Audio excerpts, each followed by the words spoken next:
Assalamu alaikum wa rahmatullahi wa barakatuh. Amanya n'eddoboozi Rashida Dada. Muli mutya mikwano, mwasibye mutya muli mu mbeera ki? Banange mikwano gyaffe ab'enzikiriza ennala Mukama waffe yeebazibwe. N'olunaku lwaleero tuleese ebbaluwa yammwe ey'olwaleero. Naye mikwano nga tetunnabagenda mu bbaluwa, mbasaba musharinge vidiyo zaffe, buli agiraba gisharinge. Buli agiraba abantu bano oba okometinze n'oba tolina ky'omuwadde oba omuzizzaamu essuubi, muba mukola ky'amaanyi. Era nze omwana akometinga ku vidiyo yange muwe ekitiibwa. Nyinawo wa Aunty Stella we yafaayo n'awulira ebbaluwa. Nyina abaana bangi mikwano, mukole nga bannammwe bakola bambi, mbasaba nga nfukamidde. N'olunaku olwaleero tulina munnaffe Nkuba Kyeyo alaajana. Alina ennaku nnyingi gye yayitiramu ku Kyeyo, gy'alowooza nti eyamuviirako ne buno obuzibu bw'alimu. Naye nga tetunnaba kwerabira Dr. Kizito Patrick akola ku ndwadde nnyingi. Olina kansa, olina kandida, olina ebizimba mu lubuto, olwala Nnabbuguma, itayo akuyambe ku bbeeyi ey'okuteesa. Mulina figures zitategeerekeka bulungi. Gw'oli eyo olina ebibalayibalay mu feesi, gw'oli eyo olaba nga tonyumirwa olubuto lw'olina lukuyitiriddeko, gendayo akuyambe ku bbeeyi ey'okuteesa. Katugende tuliyateye munnaffe kiki ekyeyo kyamukola kitya. Ono munnaffe agamba waati, nkulamuseza nnyabo, amannya kangaleke n'ekyalo kankireke kwembeera. Munnange mukwano, nali Nkuba Kyeyo, nabeerayo emyaka 2. Gye nalaga nalina famire ng'erimu abantu 6, abalenzi 3, abawala 2, akato n'omukulu ne maama. Munnange mukwano, famire teyali nnyangu, ne lwakubadde nafuna chansi nga famire nga sente zange bazimpa nga we nali nzikolerera. Naye nga abalenzi 6 buli omu ajja n'akola ekikola ky'ayagala ku nze. Nze namala ebbanga mu kiyumba nga sifuna ku ssimu yange wadde, nga siwuliza ku muntu we waffe, wabula okusindika ssente. Boosi wange n'angamba ndikodinga akantu nga tata maama wange tannaba nakuddamu wadde, ne banzijako essimu. Yembeera mukwano gye nali mu kiyumba teyali nnungi, naye eky'omukisa omulungi baali bampa ssente, nene ssente zange saazisanga Uganda. Mukwano nabeera mu kiyumba nakola, ng'omulenzi gw'ayagalidde asooka n'ampita n'angamba gundi jangu, n'akola ky'ayagala n'amaana atama n'agenda. Mba ndi mu kisenge omulala ng'atuuse nga naye akwata ng'akola ky'ayagala. Nasooka n'empalaza empaka n'eŋŋaana, baabula kataba nkube banzite. Munnange mukwano, maama waabwe yali akimanyi nti bankozesa. Baganda baye bonna baali bakimanyi nti nze bankozesa, era nga babannyonnyola nnyo nga babagamba bannayuganda banjawulo, era mu nnyumba eyaabwe baagalayo mu bannayuganda bokka babakolayo. We naweza emyaka 2 nadde waka, mu bulungi tebannemera, bangulira tiketi ne bangulira buli kimu, ne bannenyisa n'enzira ewaka. Munnange mukwano, natuuka ewaka, embeera teyali nnyangu. Maama wange yali tansuubira kubanga yali tampuliza ku ssimu, naye we yandabako yanneekalizaamu n'aŋŋamba nnoonye eki e Uganda. Ssente zange baazirya dda ate teziri dda. Munnange mukwano, naye sirina kyakkola. Nakaaba mu bulumi bwe nali mpitamu ku Kyeyo, nakaaba ne gaggwayo. Ne ŋŋamba ani, nalina boyfriend wange gwe sitaamanya nti naye yali yayonooneka dda mukwano. Nagenda wa boyfriend wange ne munnyonnyola, ne mugamba, n'aŋŋamba beera wano tutandika obulamu. Naye waayita ekiseera yasooka n'aŋŋamba mpummulemu nga tukola sex. Ne mpummula, nantwala ku musaayi nankebeza, byonna n'abikola.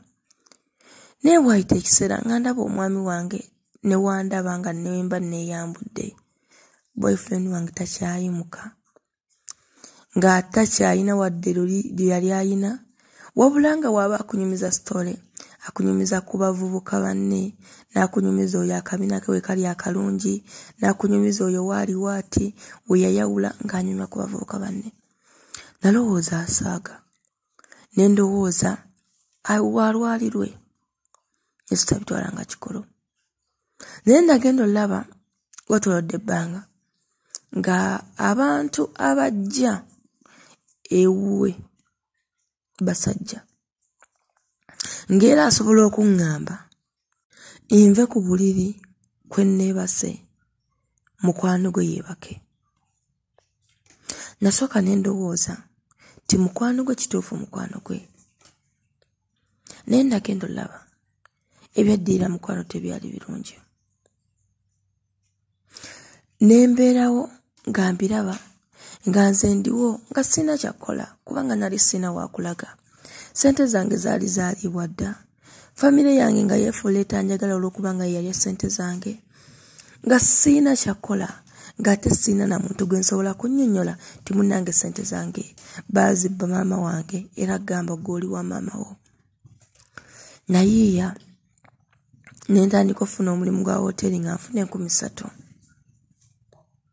nengenda nenkola nga wenve ow'omulenzi ono eyatandika okulya ebisiyaga navangawo nengenda nenjiya nenkola ekyemisana nenkiri eyo kubanga omulenzi ayitamba kyamisana nga ŋŋamba mukolera ki yannyamba kunsuza yakoowa abantu nga ebika byendimu tayagala bantu bawala tayagala mukazi ye ayagala basajja banne kubanga be bamuwa emirembe era tasobola kuddaawo n'ayimirira lwa mukazi ne waabanyirira atya naye musajja munne lyessanyu lye nze nali siina kyakola nga siina wakulaga nga siina kyendowooza nti nno munnange oba mŋŋambe poliisi oba nkolewo nti ntandika ntya nga nze yamulumba ewuwe ntandika ntya ku bizibu byennyina mukwano naye sisobola kwongerako ekyo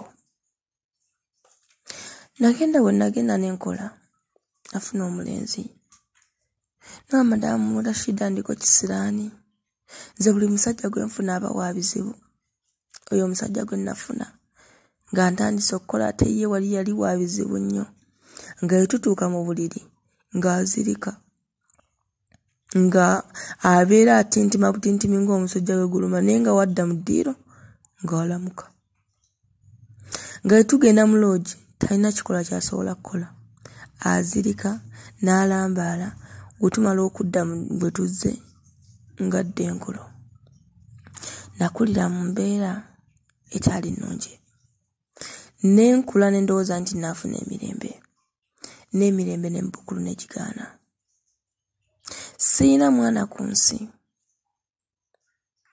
kubanga nali mmanyi oba banenkozesa gye bankozeseza ndifuna olubuto saalufuna saali ku famire ne ndowooza nti nno oba ndifuna omusajja e Uganda nanjagala nange nenzaala ku mwana buli musajja gwe nfuna abaako ekizibu kye wenfuna ono nga azirika omulala gwe nziramu okufuna abatayimirira n'owookolotya ate nga bankwana kwe kugamba munnange nange kannekubira enduulu waliwo mukwano gwange awuliriza ebbaluwa zo bamuyita Sara ye yaŋŋambye kubanga yamanya ebizibu byange yekka ye yaŋŋambye naŋŋamba nkubuulire abaana bajja kuwa ku magezi oba tuyagala genda ku TV waliwo abasomera ebbaluwa ku online abaana bajja kuwa ku magezi mukwano kwe kujja mumpe ku magezi naye nange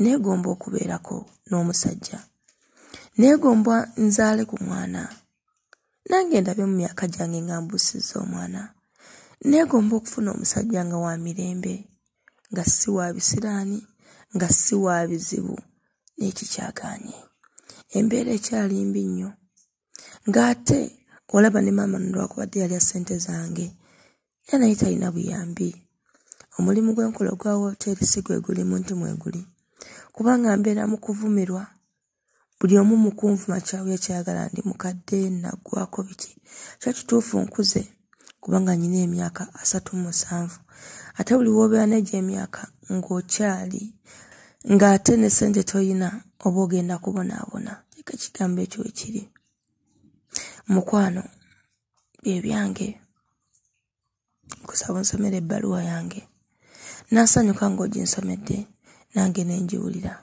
kwagaliza olunaku olulungi n'emirembe emirungi n'okutuyamba ate n'okutuwuliza mukama akutuweera omukisa kubanga waliyo bangi nga tutya okugenda ku leediyo waliyo bangi nga tutya okusomera ebbaluwa ku YouTube naye kati ate munnange twaguma ne tugamba Kasiteno online baali bangi nga tutya ogenda ku leediyo naye bwe twafuna essanyu ne tuwulira nti ne batandise okusoma ebbaluwa ku online twaddamu amaanyi era tuli basanyufu n'ekyo kyokola manya abantu bangi abalina ebizibu eby'enjawulo naye watuzzaamu essuubi nsaba mukama akutuwangaalize Madamu Rashida bye bye